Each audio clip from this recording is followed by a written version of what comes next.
P T I کے 2-3 top جو leaders ہیں ان سے میری بات ہوئی ہے، انہوں نے اس خبر کی تصدیق بھی کی ہے۔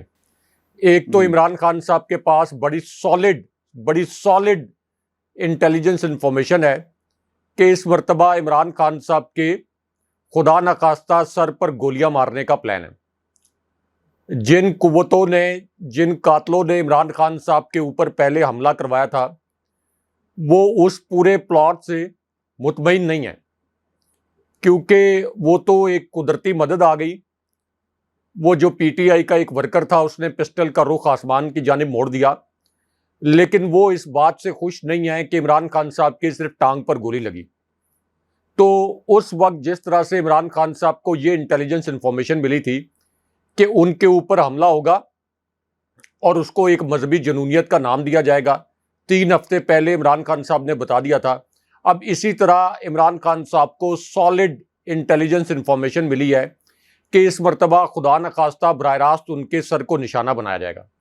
اور یہ جو عمران خان صاحب جب پیشی کو کسی بھی عدالت میں پیشی پر آتے ہیں، کسی بھی ہیئرنگ میں، اور ہم نے دیکھا ہوگا، ہمارے ویورز نے بھی دیکھا ہوگا کہ کچھ بلٹ پروف شیلڈز، آسان الفاظ میں کچھ بلٹ پروف چادریں جو ہیں ان کے ذریعے عمران خان صاحب کے گرد ایک حفاظتی حصار بنایا جاتا ہے، اور عمران خان صاحب کے سر پر بھی ایک بلٹ پروف، آپ یہ کہہ لیں کہ چھوٹا سا چیمبر جو ہے، اس کے ذریعے عمران خان صاحب کے سر کو بھی محفوظ کرنے کی کوشش کی جاتی ہے۔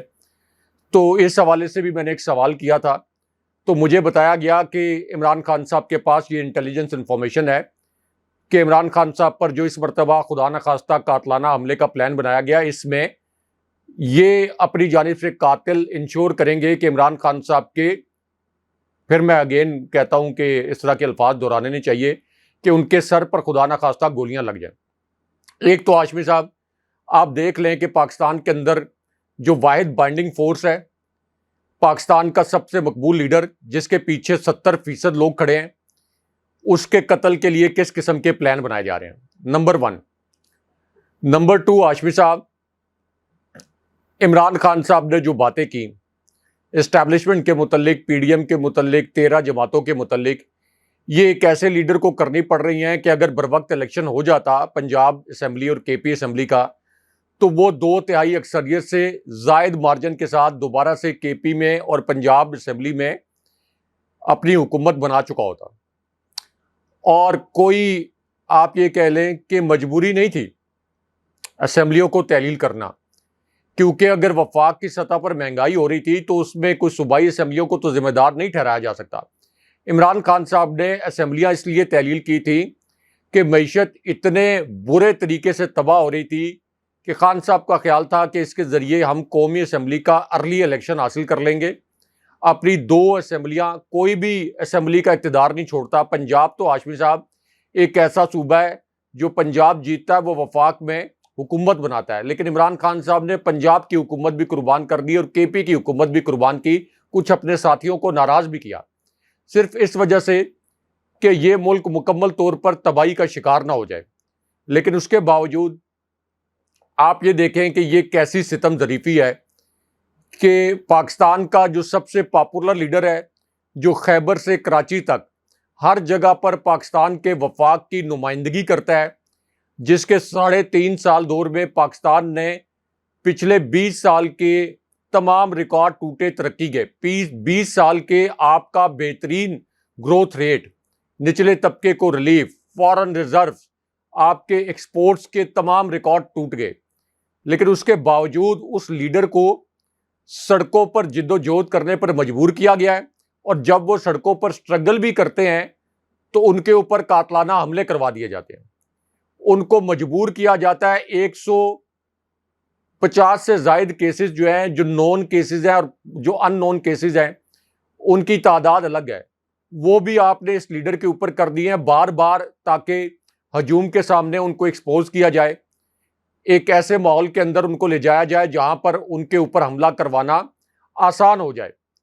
تو ہاشمی صاحب، یہ تو ملک توڑنے کی جانب جا رہے ہیں، یہ تو ملک توڑنے کی جانب جا رہے ہیں۔ اس سے پہلے بھی ایسا ہی ہوا تھا، یہ 70 کی دہائی سے پہلے اسی طرح نفرت کے بیج بوئے گئے تھے۔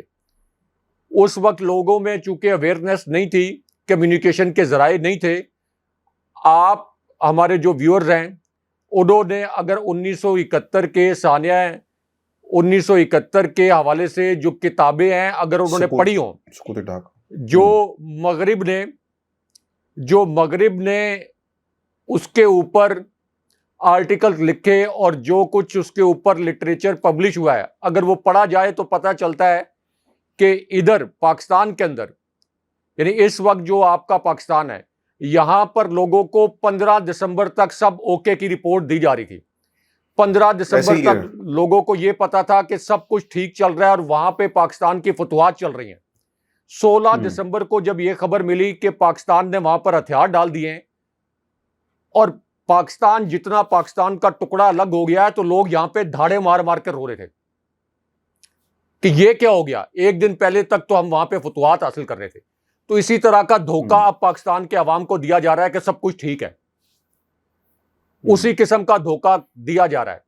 ابھی آپ یہ دیکھ لیں. ابھی میں ایک سوال رہا ہے صاحب، کیونکہ یہ دھوکہ تو ہو رہا ہے، عوام کے ساتھ دھوکہ، آپ کے ساتھ، میرے ساتھ، ہم سب کے ساتھ دھوکہ ہو رہا ہے، اور جن کے پاس اقتدار ہے وہ یہ دھوکہ کر رہے ہیں راج صاحب. لیکن یہ جو ڈیڈ لائن ہے، میں چاہوں گا کہ اس پر ہم تھوڑا سا ضرور فوکس کریں کہ ڈیڈ لائن، خان صاحب کہہ رہے ہیں کہ میں جلسے کروں گا، جلوس نکالوں گا. اب یہ ریلیونٹ رہ گیا ہے کیونکہ فیصلے، پارلیمنٹ، اسمبلیاں سب آپ نے قربان کر دی، سب کچھ قربان کر دیا. عوام کے درمیان آگہی ضرور آئی ہے، عوام جان چکی کہ ٹولہ کیا کرے گا. مقبولیت اس وقت تک عمران خان کی کم نہیں ہوگی جب تک عمران خان کو اقتدار ملے، اور اقتدار ملنے کے بعد وہ پرفارم نہ کریں. مقبولیت رائے صاحب کم تبھی ہو سکتی ہے نا، اس کے علاوہ تو کم نہیں ہوگی. تو ڈیڈ لائن اور یہ مقبولیت آپ کس طرح دیکھتے ہیں؟ اس کو توڑنے کے لیے خان صاحب کی گرفتاری کا بھی باقاعدہ جو ہے وہ کوشش تو کی جا رہی ہے. آپ کو لگتا ہے کہ گرفتاری الیکشن کے قریب ہوگی، پہلے ہوگی، بعد میں ہوگی، نہیں ہوگی، یا پھر انتظار کر رہے ہیں؟ کیونکہ خبر یہ ہے لندن سے بھی کہ یہ پلاننگ ہو رہی ہے. خواہش تھی مریم کی، نواز شریف کی، اصلی منصف پھر آئیں گے، نعرہ لگایا گیا. وہ جج صاحبان جو ان کی پسند کے یا ان کے قبیلے سے ان کا تعلق نہیں ہے، جب فیصلہ کریں گے ان کے حق میں تو یہ نعرے لگائیں گے کہ جناب دیکھا اصلی منصف آ گئے اور انہوں نے اصلی فیصلے دیے. تو رائے صاحب یہ آپ کو کیا لگتا ہے گرفتاری کے حوالے سے عمران خان کی؟ ہاشمی صاحب، یہ خان صاحب کی گرفتاری تو کسی بھی لمحے کر سکتے تھے. خان صاحب کی گرفتاری انہوں نے اس لیے نہیں کی کہ ان کو یہ پتا ہے کہ خان صاحب کو یہ 8-10 شہروں میں تو گھمائیں گے. جیسے علی امین گنڈا پور کو انہوں نے 8-10 شہروں میں گھمایا، ایک عدالت سے ضمانت منظور ہوئی، دوسرے کیس میں گرفتار کر لیا، دوسرے شہر بھیج دیا. بالکل اسی طرح جیسے اعظم سواتی کو بلوچستان منتقل کیا، بلوچستان سے ہائی کورٹ سے جب ان کی ضمانتیں منظور ہوئیں تو وہاں سے کراچی میں مقدمات درج ہو گئے، وہاں سے سرکاری طیارے میں اغوا کر کے ان کو کراچی لے آئے. لیکن ان کو یہ پتا تھا کہ الٹیمیٹلی یہ اتنے بوگس کیسز ہیں کہ 10-12 دن میں عمران خان صاحب کو ضمانت مل جائے گی، تو اس کے بعد کیا ہوگا. اب ان کا پلان یہ ہے کہ توشہ خانہ کیس میں 10 مئی کو عمران خان صاحب کو جو طلب کیا گیا ذاتی حیثیت میں اور فرد جرم عائد کرنی ہے. ان کا پلان یہ ہے کہ سپٹمبر کے آخری ہفتے میں جا کر عمران خان صاحب کو یہ گرفتار کر لیں. مین وائل جو اگلے 3 مہینے ہیں اس کے اندر پی ٹی آئی کو مکمل طور پر کرش کرنے کے لیے ایک گرینڈ آپریشن ہونے والا ہے. آج ہاشمی صاحب یہ جو پی ٹی آئی کی ریلی نکلی ہے اسلام آباد میں F9 پارک، یہاں پر پی ٹی آئی کی خواتین کارکنوں کو گھسیٹا گیا ہے. اگر آپ وہ ویڈیوز دیکھیں تو بڑی بے رحمی سے رائے صاحب، جی بڑی بے رحمی سے. ایسا تو ہم نے عامروں کے دور پہ نہیں دیکھا. جنرل مشرف نے، مجھے یاد ہے کہ بلڈنگ پر جو ان کی اسلام آباد کی پولیس تھی، جیو کی بلڈنگ پر حملہ کیا گیا اور پھر صحافیوں کو نشانہ بنایا گیا. ہم نے تو اس دور میں بھی ایسے مناظر نہیں دیکھے جیسے ایک سول حکومت کے اندر دیکھنے کو مل رہے ہیں آپ کے شہر کے اندر. جی ہاں، ایسے مناظر تو بدترین جو ماشاء اللہ گزرے ہیں، ان میں بھی خواتین کو اس طرح سے گھسیٹ کر ان کی بے حرمتی کرتے ہوئے ان کو گرفتار نہیں کیا گیا. بھیڑ بکریوں کی طرح ان کو پریزن وین میں پھینکا گیا. تو اب ان کا پلان یہ ہے کہ لوگوں کو خوف دلائیں کہ وہ عمران خان صاحب کا ساتھ دینے سے پیچھے ہٹ جائیں. لیکن ہاشمی صاحب اس کے اندر ایک بڑا اہم اور حساس پوائنٹ بھی ہے. وہ پوائنٹ یہ ہے کہ جناب باجوہ نے تو مکمل طور پر مارشل لا نافذ کر دیا تھا. پی ٹی آئی کے رہنماؤں کو بھی اغوا کیا جا رہا تھا, سوشل میڈیا کے کارکنوں کو بھی اٹھایا جا رہا تھا, لیکن اس کے باوجود یہ ایک نئی تاریخ بنی ہے کہ پی ٹی آئی کے کارکنوں کو اور جو سوشل میڈیا کے کارکن ہیں یا ان کے جلسوں میں آنے والے جو کارکن ہیں, چاہے خواتین ہیں, مرد ہیں, بچے ہیں, نوجوان ہیں, جوان ہیں, ان کو یہ پتا ہے کہ اگر ہم عمران خان صاحب کے جلسے میں, ان کی ریلی میں جائیں گے تو پولیس ہمیں اٹھا لے گی, ایجنسیاں ہمیں اٹھا لیں گی. اس کے باوجود لوگ عمران خان صاحب کا ساتھ چھوڑنے سے باز نہیں آ رہے. اس کا مطلب یہ ہے کہ آپ کا یہ مارشل لا, آپ کے یہ تمام حربے فیل ہو گئے. اب چونکہ کمیونیکیشن کا دور ہے, 4G 5G کا دور ہے, لوگوں میں شعور ہے, بہت جلدی انفارمیشن ٹریول کر جاتی ہے. اس لیے اس کے باوجود کہ آپ لوگوں کو اٹھاتے ہیں, 10-12 دن 15 دن اس کے اوپر تشدد کرتے ہیں, 15ویں دن وہ باہر آ کر اس تشدد کی پوری داستان بیان کر کے یہ کہتا ہے کہ جان دیں گے خان نہیں دیں گے. یہ آ کے باہر نعرہ لگایا جاتا ہے. تو اس کا مطلب یہ ہے کہ آپ کے تشدد کے سارے حربے جو ہیں وہ ناکام ہو گئے ہیں. اور یہ پہلی مرتبہ پاکستان کے اندر ہوا ہے کہ کسی ایک لیڈر نے عوامی قوت سے اسٹیبلشمنٹ کو مکمل طور پر پیچھے دھکیل دیا ہے. یہ پہلی مرتبہ پاکستان کی تاریخ میں ہوا کہ D G I S I کو, D G I S P R کو پریس کانفرنس کرنی پڑ گئی اور انہوں نے کہا کہ ہم تو 6-7 مہینے سے بڑے پریشر میں تھے. تو ہاشمی صاحب یہ ان حالات کی جانب کون لے کے جا رہا ہے؟ یہ جو آپ کی 13 جماعتیں ہیں, انہوں نے کیا پچھلے 30 سال میں مختلف اشکال میں جب یہ اقتدار پر قابض رہے تو کیا پاکستان کو انہوں نے 1 انچ بھی آگے جانے دیا؟ بالکل نہیں پچھلے جانے دیا. 1 سال میں بھی آگے نہیں جانے دیا. تو پھر ان کو مسلط رکھنے کے لیے 70% عوام کی خواہشات کو کچلنا, 70% پاکستانی عوام ہے نا, یہ کوئی بھارتی عوام تو نہیں ہے, کوئی اسرائیلی عوام تو نہیں ہے. ان کے ساتھ آپ کیا کریں گے؟ ان سب کو آپ گولیاں ماریں گے, اچھا ان کو بحیرار میں غرق کریں گے, ان کو بارڈر کراس کرائیں گے, کیا کریں گے ان کا؟ بالکل جو یہ کچھ نہیں کر سکتے, یہ کچھ نہیں کر سکتے رائے صاحب. لیکن آپ نے نا, اگر آج گولیاں چلائیں گے آپ نے غور کیا ہو پاکستان کے اندر جو سوشل میڈیا پہ ویڈیوز آئے نا, شہر شہر گلی گلی پاکستان کی عوام باہر نکلی ہے. مجھے تھوڑا سا مطلب I am curious to find this out کہ اس وقت پاکستان کی جو خفیہ ایجنسیز ہیں جو رپورٹ مرتب کرتی ہیں, انہوں نے اپنے آقاؤں کو جا کر بتایا ہوگا نا کہ آج سڑکوں پر کتنے آدمی تھے, ان آدمیوں کو گنا بھی گیا ہوگا اور بتایا گیا ہوگا کہ یہ کس قبیلے سے تعلق رکھتے ہیں, یہ نان پر بلائے گئے, قیمے والے نان کھلا کر بلائے گئے لوگ تھے یا پھر عمران خان اور پاکستان کے لیے نکلے. یہ انتہائی اہم موڑ ہے رائے صاحب, جس طرح پوری قوم جا رہی ہے. لیکن پاکستان کے میڈیا نے رائے صاحب آج بھی ڈنڈی ماری ہے, ریلیز نہیں دکھائی گئی. لیکن اس کے باوجود یہ جو میں نے نقطہ اٹھایا آپ کے سامنے کہ ایجنسیز اس وقت کیا سوچ رہی ہوں گی, ایسا لگتا ہے رائے صاحب کہ اگلے 30 برس تک اس ملک کے اندر الیکشن نہیں ہو سکیں گی, کیونکہ یہ مقبولیت تو کم ہونے والی نہیں ہے. وہ جنریشن جو عمران خان کے ساتھ ان کی سٹرگل کے ساتھ بڑی ہوئی, آج اگر وہ ہم یہ بھی تصور کر لیں کہ وہ 30 برس کی ہو چکی ہے, تو رائے صاحب جسٹ امیجن یہ نمبرز پلس ہوں گے, کم نہیں ہوں گے. اور مجھے تو پوری کی پوری ایک جنریشن نہیں 2 جنریشنز ایسی لگ رہی ہیں جس نے عمران خان کے ساتھ اس لیے کھڑا ہونا جو ہے وہ اس کا فیصلہ کر لیا, کیونکہ 2 خاندانوں کی حکومت ہی رائے صاحب, 2 خاندان, یہ تمہاری کرسی, یہ میری کرسی, یہ ہماری کرسی, اور پھر یہ کرسی میوزیکل چیئر کھیلتے رہے اس ملک کے اندر. لیکن یہ پہلی دفعہ ہوا ہے کہ عمران خان نے عوام کو صحیح راستہ دکھایا. رائے صاحب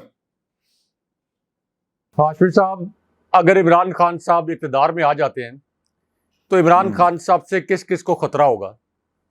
ایک تو یہ بھی بڑا اہم پوائنٹ ہے, گن لیں, میرا خیال ہے بندے گن لیں, میرا خیال نام لے کر گن لیں ذرا. جی, کون اس وقت خوفزدہ ہوگا کہ عمران خان صاحب کو اقتدار میں نہیں آنے دینا؟ دوسرا جو آپ نے کہا کہ جلسوں کے اندر اٹینڈنس اور ریلیز کے اندر کارکنوں کی اٹینڈنس, جب بھی کسی جماعت کا جلسہ ہوتا ہے, خاص طور پر کسی ایسی جماعت کا جلسہ جس کے متعلق یہ تاثر ہو کہ اسٹیبلشمنٹ اس کے خلاف کھڑی ہے, تو اس کے جلسے میں, اس کی ریلیز میں نہ صرف پولیس کی پھر ایک اسپیشل برانچ, آئی بی, اسی طرح آئی ایس آئی اور دیگر ایجنسیز کے جو لوگ ہیں وہ بھی وہاں موجود ہوتے ہیں.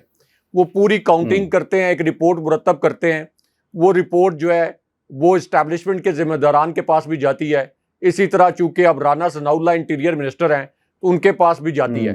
یہی رپورٹس تو رانا ثناء اللہ اور پی ڈی ایم کا جینا حرام کیے ہوئے ہیں کہ ہم نے ہر قسم کا حربہ آزما لیا ہے, ہر قسم کا حربہ آزما لیا, اس کے باوجود لوگ عمران خان صاحب کے ساتھ کھڑے ہیں. تو اس وجہ سے انہوں نے اب یہ اصطلاح نئی ایک ایجاد کر لی کہ ہم یہ کہیں کہ عمران خان ایک فتنہ ہے.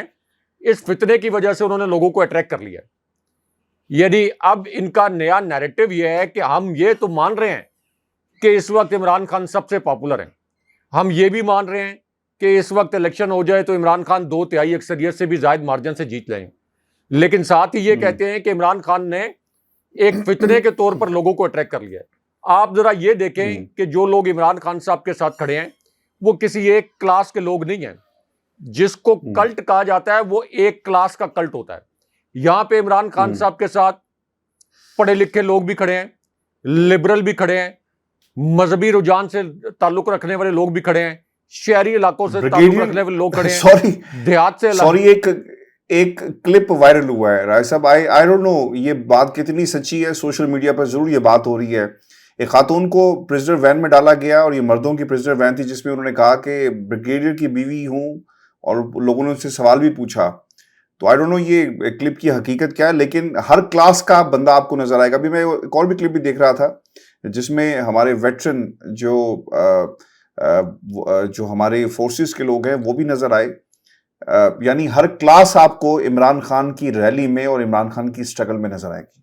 ہاشمی صاحب, جو ریٹائرڈ فوجی افسران کی اور ریٹائرڈ فوجی جوانوں کی تنظیم ہے پاکستان کے اندر, سب سے بڑی تنظیم, ویسے تو 2-3 تنظیمیں بنی ہوئی ہیں, یہ تینوں تنظیمیں مکمل طور پر عمران خان صاحب کو سپورٹ کر رہی ہیں. جو سب سے بڑی تنظیم ہے وہ بھی عمران خان صاحب کو سپورٹ کر رہی ہے. اور یہ جس انٹیلیجنس انفارمیشن کی میں نے بات کی, چونکہ عمران خان صاحب کی جماعت میں ریٹائرڈ فوجی افسران, ریٹائرڈ پولیس آفیشلز, اسی طرح مختلف حساس اداروں میں کام کرنے والے ریٹائرڈ آفیشلز بھی عمران خان صاحب کی پارٹی میں شامل ہیں. پھر ان کے بیٹے یا ان کے عزیز و اقارب جو ہیں وہ ابھی بھی حاضر سروس افسران ہیں.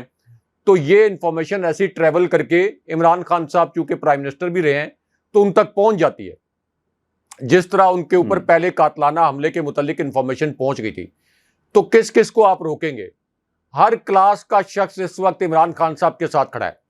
اسی طرح اگر پی ڈی ایم کرپٹ صحیح, اگر یہی لوگ نواز شریف کے ساتھ کھڑے ہوتے, نواز شریف مفرور اشتہاری مجرم ہی صحیح, حالانکہ پوری دنیا میں کسی مفرور اشتہاری مجرم کو کسی صورت سیاست کی اجازت نہیں دی جاتی اگر وہ سب سے پاپولر لیڈر ہو تب بھی. لیکن چلیں, یہ تو پاکستان ایک ناکام ریاست ہے, لیکن ان کے پیچھے لوگ کھڑے ہوتے تو تب بھی آپ کہتے ہیں کہ ان کو ہم نے مسلط رکھنا ہے. اگر لوگ کھڑے نہیں ہیں, اگر یہ پرفارم کر رہے ہوتے تو آپ کہتے ہیں چلیں لوگ ان کے پیچھے کھڑے نہیں ہیں, یہ پرفارم کر رہے ہیں, ملک کو آگے لے کے جا رہے ہیں, ہم نے ان کی کرپشن سے آنکھیں چرا لی ہیں. تو نہ یہ پرفارم کر رہے ہیں, نہ یہ قابل ہیں, نہ یہ اہل ہیں, کرپٹ بھی ہیں, عوام بھی ان کے ساتھ نہیں کھڑے. تو کتنی محنت کرنی پڑ رہی ہوگی ان قوتوں کو جنہوں نے ان کو زبردستی مسلط کر رکھا ہے. اور پھر سوالات بھی انہی قوتوں سے ہوتے ہیں, سوالات تو ان قوتوں سے ہوتے ہیں نا, ان کا تو کچھ نہیں جا رہا. اصل میں تو ان کی ساکھ متاثر ہوتی ہے, ان کی تو کچھ ساکھ ہے ہی نہیں. اسی وجہ سے عمران خان صاحب کہتے ہیں کہ یہ فوج بھی میری ہے, یہ فوج کے افسران بھی میرے ہیں, یہ فوج کے جوان بھی میرے ہیں. مجھے پتا ہے کہ فوج کے سٹیکس, فوجی جوانوں کے, فوجی افسران کے سٹیکس, ہمارے عام پاکستانیوں کے سٹیکس پاکستان کے اندر ہے. انہوں نے تو اپنے آبائی وطن میں لوٹ جانا ہے. زلمے خلیل زاد جیسا امریکی عہدیدار آصف علی زرداری کو مخاطب کر کے کہہ رہا ہے کہ مسٹر 10% آپ لوگ شاہی محلات میں بھاگ جائیں گے اپنے, ادھر عام پاکستانی متاثر ہوگا. ہاشمی صاحب, پچھلے 10 ماہ میں 11 ماہ میں رجیم چینج آپریشن کے بعد سے آسان الفاظ میں آخری فکرہ میں پاکستان کے لوگوں کو اور ہمارے جو ویورز ہیں ان کو سمجھا دوں کہ آج سے 1 سال پہلے اگر آپ کی آمدن 100 روپے تھی تو پچھلے 1 سال میں جو مہنگائی ہوئی ہے آپ کی آمدن 21 روپے رہ گئی ہے. 21 روپے رہ گئی ہے. 79 روپے آپ کی پچھلے 11 مہینے میں یہ حکومت کھا گئی ہے. اس قدر مہنگائی ہو گئی ہے. آپ کا گروسری کا بل, آپ کا بجلی کا بل, آپ کے گیس کے بلز, یہ اس قدر بڑھ گئے ہیں, یہ غیر محسوس طریقے سے آپ کو مکمل طور پر جو جی آپ کی مڈل کلاس ہے اس کو تو ختم کر کے لوور کلاس میں بدل گیا ہے، اور لوور کلاس تو خودکشیاں کرنے پر، فاقے کرنے پر مجبور ہوگی. تو پھر کیا وجہ ہے کہ ان کی سہولت کاری کی جائے اور ان کو زبردستی ٹھیک ہے پاکستان پر مسلط رکھا جائے.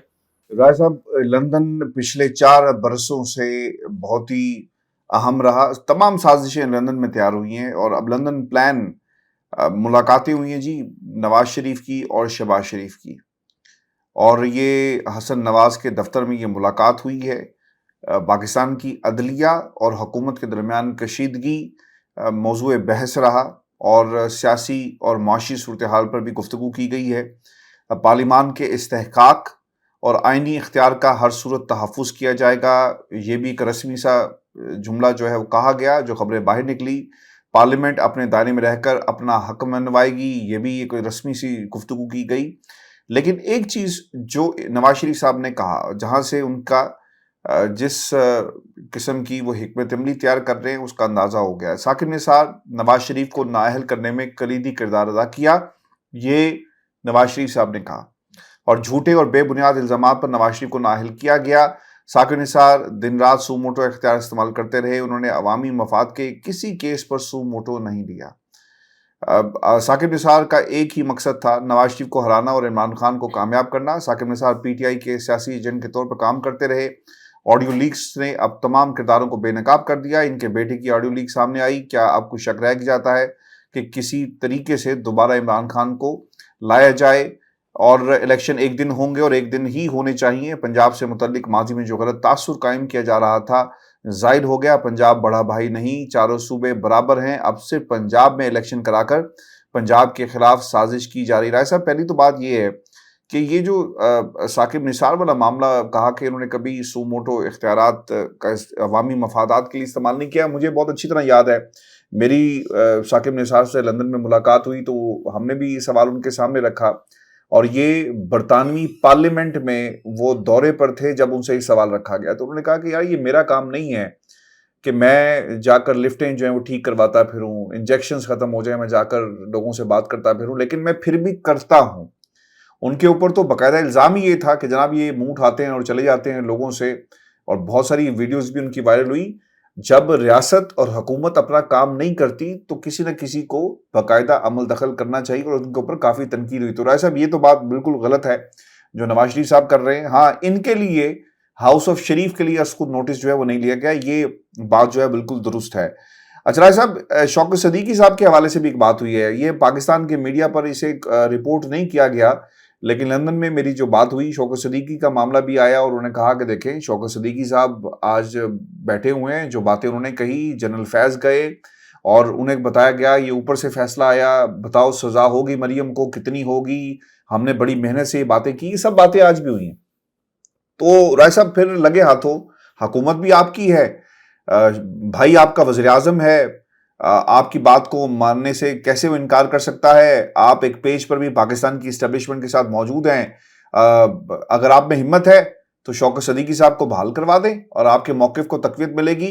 آپ اتفاق کرتے ہیں نا صاحب اس سے کہ یہ ہو سکتا ہے، اور آج جس طرح آڈیو لیکس نکال کر اپنے موقف کو منایا جا رہا ہے، شوکت صدیقی کو بھی اسی طرح بحال کر دیا جائے. اتنی ہمت ہوگی ان میں کہ یہ اسٹیبلشمنٹ سے پنگا لے سکیں؟ حافظ صاحب، ایک تو لندن پلان کے جو 2-3 نکات ہیں وہ بڑے اہم ہیں. شہباز شریف یہاں سے سرکاری دورے پر 6 دن کے لیے چلے گئے سرکاری وسائل سے. ایک ایسا ملک جو کہ مکمل طور پر دیوالیہ ہونے کے قریب ہے. 6 گھنٹے کی ایک تقریب تھی شاہی محل میں، اور اس کے بعد باقی 5.5 دن انہوں نے سرکاری وسائل سے ایک ایسے شخص سے ملاقات کرنی ہے اور ایک ایسے شخص سے مشاورت کرنی ہے جو کہ پاکستان سے عدالتوں سے مفرور، اشتہاری اور مجرم قرار پایا، اور آج سے کئی سال پہلے یہاں سے جیل سے فرار ہوا اور واپس نہیں آیا. تو آپ پہلے تو دیکھ لیں کہ آپ کے سرکاری وسائل کا کس طرح سے ضیاع کیا جا رہا ہے. دوسری بات یہ ہے کہ نواز شریف کے ساتھ جو شہباز شریف کی اصل ڈسکشن ہے وہ چیف جسٹس کے متعلق ہے کہ چیف جسٹس کو سابق چیف جسٹس سجاد علی شاہ کی کس طرح سے گھر بھیجنا ہے. اصل جو اس وقت ایشو بنا ہوا ہے وہ ایشو یہ ہے کہ 14 مئی کو چونکہ سپریم کورٹ نے یہ کہہ دیا کہ ہم 14 مئی کے حکم نامے سے پیچھے نہیں ہٹیں گے، تو سپریم کورٹ کے پاس اپنی فیس سیونگ کے لیے اب آخری آپشن یہی ہے کہ شہباز شریف کو طلب کیا جائے اور ان کے اوپر توہین عدالت لگائی جائے. تو یہاں پر جو پلان بنا ہوا ہے کہ چیف جسٹس کو برطرف کرنا ہے ایگزیکٹو آرڈر کے ذریعے، ایک تو یہ بھی لنڈن پلان کا حصہ ہے جو کہ شہباز شریف نے نواز شریف کے ساتھ ڈسکس کیا ہے. دوسرا، عمران خان صاحب کو سپٹمبر، جب چیف جسٹس صاحب ریٹائر ہو جائیں گے 16 سپٹمبر کو، چیف جسٹس بندیال صاحب اور جسٹس فائز عیسیٰ جو ہیں چیف جسٹس بن جائیں گے، اور جسٹس فائز عیسیٰ کے 1 سال کے اندر ہی انہوں نے نواز شریف کی نااہلی ختم کروانی ہے. جسٹس فائز عیسیٰ کے 1 سال کے اندر ہی پی ٹی آئی کو مکمل کرش کرانا ہے، اور جسٹس فائز عیسیٰ کے 1 سال کے اندر ہی پی ٹی آئی کے اگینسٹ سارے فیصلے کروانے ہیں. تو دوسرا ایجنڈا یہ ہے کہ الیکشن کے قریب اگر یہ ان کے جو انٹرنل سرویز ہوں گے جو ہر جماعت کراتی ہے، اگر اس سروے کے مطابق اگر 50-60% دھاندلی سے بھی نون لیگ پی ٹی آئی کو ہرانے کی پوزیشن میں نہ ہوئی تو اس صورت میں کوئی ٹیکنوکریٹ سیٹ اپ لانچ کر دیا جائے گا، یا پھر اتنے بڑے میسو لیول پر ریگنگ کی جائے گی اور عمران خان صاحب اور ان کی پارٹی کے تمام لیڈر گرفتار کر لیے جائیں گے تاکہ یہ پارٹی الیکشن کے اندر ہی نہ جا سکے، اور جسٹس فائز عیسیٰ کی جوڈیشری جو ہے وہ الیکشن کمیشن کے فیصلوں کو ویلیڈیٹ کرے. ہو سکتا ہے کہ پی ٹی آئی کو اس وقت یہ بین ہی کر دیں. ایک تو یہ بھی پلان جو ہے وہ نواز شریف کے ساتھ ڈسکس ہوا. تیسرا جو سب سے اہم پلان ہے وہ یہ ہے کہ نواز شریف پوچھتے ہیں کہ میری نااہلی یہ کب ختم ہوگی. اسی پلیٹ فارم پر ہم نے یہ خبر بریک کی تھی کہ 2-3 جج صاحبان نواز شریف کی پرواز کو روک کے بیٹھے ہوئے ہیں، کیونکہ جناب باجوہ کے ساتھ جو ڈیل ہوئی تھی اس ڈیل کا یہ حصہ تھا کہ نواز شریف کی واپسی ہو جائے گی. یہ جو تاریخیں آ رہی تھی جاوید لطیف کے ذریعے اور خواجہ آصف کے ذریعے اور ایاز صادق کے ذریعے کہ اگلے ہفتے نواز شریف آ جائیں گے، اگلے ہفتے آ جائیں گے، وہ اسی وجہ سے کہ ان کو تو جناب باجوہ نے یقین دلایا تھا کہ اس ڈیل کے تحت نواز شریف کی واپسی ہم انشور کریں گے، لیکن یہ جج صاحب 2-3 جج صاحبان جو ہیں یہ مینیج نہیں ہو رہے. تو یہ جو پورا پلان ہے کہ 16 سپٹمبر کو ریٹائر ہو جانا ہے جسٹس بندیال صاحب نے، اور پھر صدر عارف الوی نے بھی اکتوبر سے پہلے یعنی سپٹمبر میں ہی ان کے عہدے کی میعاد بھی ختم ہوگی، تو یہ اس وقت کا انتظار کیا جا رہا ہے. یہ بھی لندن پلان کا حصہ ہے. تو یہ شہباز شریف جو گئے ہیں باقی 5.5 دن جو انہوں نے سپینڈ کرنے ہیں وہاں پر نواز شریف کے ساتھ مل کر یہی سازشیں کرنی ہیں. لیکن ہاشمی صاحب یہ جس طرف حالات جا رہے ہیں یہ تو پاکستان کو سری لنکا بنا دیں گے. معاشی طور پر تو پاکستان عملی طور پر سری لنکا بن گیا ہے. میں ہاشمی صاحب اسلام آباد میں پیدا ہوں، اسلام آباد کے اندر پولی کلینک ہاسپٹل کے اندر میری پیدائش ہوئی تھی. پوری زندگی میری اسلام آباد میں گزری، اسکولنگ میری اسلام آباد میں، کالج، یونیورسٹی. اس کے بعد تعلیم کے لیے تو میں بیرون ملک گیا. لیکن اسلام آباد کے اندر اس وقت جتنی لوٹ مار، جتنا اسٹریٹ کرائم اس وقت اسلام آباد میں ہے، جتنی لاقانونیت اس وقت اسلام آباد میں ہے، اتنی لاقانونیت میں نے اپنی پوری زندگی میں نہیں دیکھی. میری جنریشن کے لوگوں نے پوری زندگی میں نہیں دیکھی، میری پچھلی جنریشن کے لوگوں نے نہیں دیکھی. تو عملی طور پر تو انہوں نے سری لنکا بنا دیا ہے پاکستان کو، معاشی حالات کے حوالے سے بھی، قانون کے عملداری کے حوالے سے بھی. آپ کی نا بات کاٹ رہا ہوں اس لیے کیونکہ مجھ سے راز صاحب میرے سامنے وہ تصویر آ گئی ہے جس میں شہباز شریف صاحب لندن میں ملاقاتیں کر رہے ہیں، اور بڑی زبردست قسم کی ملاقاتیں، بڑی محنت کے ساتھ ڈھونڈ کے تصویریں جو اتروائی جا رہی ہیں. آج ان کی ملاقات نا سری لنکا کے پریزیڈنٹ رنیل وکرم سنگھے سے بھی ہوئی ہے. تو کیا کہا گیا ہوگا، انہوں نے کیا کہا ہوگا کہ آپ کے ملک کی مثال جو ہے ہمارے ملک میں بہت زیادہ دی جاتی ہے، تو بتائیں کہ حالات کیسے خراب ہوئے یا کیسے آپ نے حالات جو ہیں وہ بنائے. اچھا پھر اس میں اور بھی بڑی تصویریں ہیں یہ بھی پوچھا ہوگا کہ جو آپ کے حکمران ہیں یہ فوجی طیاروں میں کیسے فرار ہوئے تھے تاکہ جب ہمیں فرار ہونا پڑے تو ہم بھی ذرا پریکٹس کر لیں. کیسے آخری لمحے میں جب ان کے ایوان جلائے گئے تھے تو فوجی طیاروں میں فرار ہونا پڑا. اور یہ بھی پوچھا ہوگا نا کہ یہ جدادیں آپ نے بنائی ہیں تو آپ تو ہمارے سے بھی آگے نکل کے رہے صاحب، لیکن کوئی بڑی شخصیت نہیں جس کو ہم کہہ سکیں president of republic of Zambia, ان سے ان کی ملاقات ہوئی ہے، پھر موریشس کہ پریزیڈنٹ سے ان کی ملاقات ہوئی ہینڈ ہے, شیک ہی ہوئے ہیں ہاشمی صاحب, لگا دی گئی. ہینڈ شیک ہی ہوئے ہیں یہ ایسے نہیں انہوں نے جی جی تصویریں نہیں ہینڈ شیک, انہوں نے تصویریں جی جی تصویریں لی ہیں. جی جی تصویریں دی ہیں, ہینڈ شیک کی تصویریں ہوئی ہیں نا. آپ کو پتا ہے یہ شہباز شریف تو عالمی تقریبات میں ہاتھ پکڑ کے بیٹھ جاتے ہیں عالمی رہنماؤں کے. وہ آپ کو پتا ہے نا محمد بن زائد نے کتنی مشکل سے اپنا ہاتھ چھڑوایا تھا. وہ ویڈیو ابھی ہم چلا نہیں سکتے, کاپی رائٹس کے مسائل ہوتے ہیں, ہماری پراپرٹی نہیں ہے, لیکن محمد بن زائد نے بھی کتنی مشکل سے ہاتھ چھڑایا تھا. تو یہ تو زبردستی ہاتھ پکڑ کے کھڑے ہو جاتے ہیں. اچھا میں پروڈیوسر صاحب کو کہوں گا کہ ایک کمپیریزن چلائیں یہ ہمارے دوستوں کے لیے, سننے والوں کے لیے, کہ شہباز شریف صاحب جا کر ہاتھ میں لا رہے ہیں, اور ایک تصویر ایسی تھی رائے صاحب جو بورس جانسن نے, جو برطانوی وزیر اعظم اس وقت کے تھے, انہوں نے خان صاحب کے ساتھ سیلفی لی, موبائل فون جو تھا وہ خود پکڑا ہوا تھا. تو آئی پرسنلی فیل کہ دس از دا ڈفرنس جو عمران خان کی شخصیت میں ہے اور پھر ہمارے جو منسٹر صاحب ہیں, پرائم منسٹر صاحب جو ہے شہباز شریف صاحب ہیں, ان میں ایک بڑا واضح فرق آپ کو نظر آئے گا. یہی فرق ہے نا, ایسا بھارت میں جو کچھ ہوا, بلاول زرداری خواہش پر نانا کے نقش قدم چلتے ہوئے آپ کے وزیر خارجہ بنے ہیں. تو جب خواہشات ملکی اور قومی مفادات کے راستے میں آ جائیں نا, تو پھر ہمیں اسی قسم کے تحفے ملتے ہیں جن کو دنیا جو ہے. اچھا آپ کو ویسے کیا لگتا ہے, پیغام کیا ملا ہے, شہباز شریف کیا دینا چاہ رہے تھے کہ بہت زیادہ مقبول شخصیت ہے, یہ پیغام دینا چاہ رہے ہیں؟ ہاشمی صاحب, شریف خاندان کی کرپشن پر انٹرنیشنل لیول پر اتنے آرٹیکل چھپ چکے ہیں کہ جس عالمی رہنما سے ملے ہوں گے ان سب کے سامنے, اور شہباز شریف کی اور شریف خاندان کی یہ کرپشن میں لتھڑی جو چھبی ہے وہ ان سب کو پتہ ہوگی. لیکن ایک اور تصویر بھی جو وائرل ہوئی ہے وہ بھی بڑے مزے کی ہے. یہ شریف خاندان جدھر بھی جاتا ہے اپنا پورا ٹبر لے کے چلے جاتے ہیں. سعودی عربیہ انہوں نے جانا ہو, اس سے پہلے یہ ٹرکی گئے, تو سلمان شہباز کا اس وقت تک کا سٹیٹس یہ تھا, اس وقت تک تو وہ پاکستان نہیں آئے تھے, ضمانت بھی نہیں ملی ہوئی تھی, تو اپنے کاروباری مفادات کے لیے ترک صدر کے ساتھ میٹنگ میں بٹھا دیا تھا انہوں نے سلیمان شہباز کو. ابھی آپ یہ دیکھیں کہ شاہی محل میں یہ سلیمان شہباز کی جو اہلیہ ہیں اور اپنی بہو ان کو بھی ساتھ لے گئے. اچھا وہ بھانڈا تو اس طرح پھوٹا پاکستانیوں کو تو پتہ نہیں چلنا تھا, لیکن یہ شو آف بھی بڑے کرتے ہیں. شہباز شریف بھی تو کہتے ہیں نا ان کو, تو انہوں نے خود تو یہ تصویر نہیں ریلیز کی, لیکن ان کی جو بہو ہیں جو سلیمان شہباز کی اہلیہ ہیں, انہوں نے شو آف کے لیے اپنے ٹویٹر اکاؤنٹ پر یہ تصویر اپلوڈ کر دی.